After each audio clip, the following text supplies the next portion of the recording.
I think it goes back to your other question that what do we have to do? We have everything, technology, availability of resources, capital. What's gonna put that piece of puzzle together and also taking it on?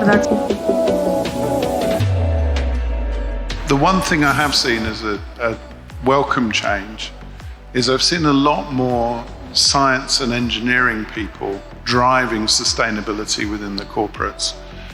And that's because they understand numbers. And as I said at the start of this, net zero is a numeric concept, and we need to measure things and we need to keep monitoring them, but we need to monitor them to 2 decimal places, not happy faces, not smiley stuff. So Maria, my question to you, and I apologize, this is a slightly weird question, but how do we get the 50% of the population that are women, how do we get more women to become engineers? I think it goes back to your other question that what do we have to do? We have everything, technology, availability of resources, capital. What's gonna put that piece of puzzle together and also taking it on that sustainability is not only about the environment and climate change, there is a big, huge social aspect around sustainability. And PepsiCo talked about this, what they're doing, how they're engaging the communities. And engaging communities and youth is a great tool to be used for the future generation.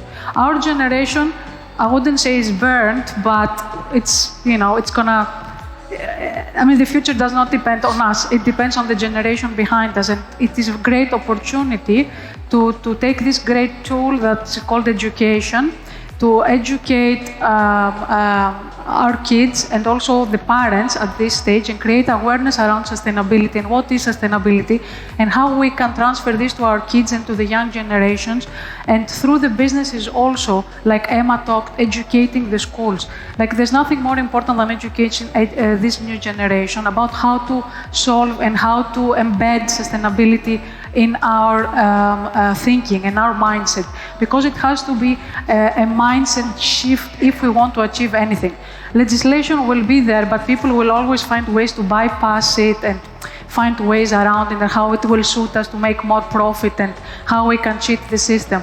But a shift in the mindset, it's, in my view, not the only solution, but the ideal solution to move forward and resolve all aspects around sustainability. Net zero, very big, because like you said, we have one planet, we need to give it to the next generation.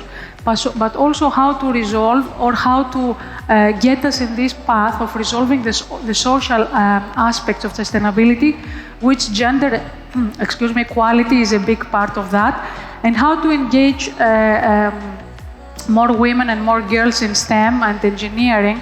I think if we see the statistics, and women and girls entering the university in most of the countries, and not only developed but developing countries, we have the statistics are there. The girls are moving towards education on STEM subjects, but how do we retain these women in STEM going into the career and the business?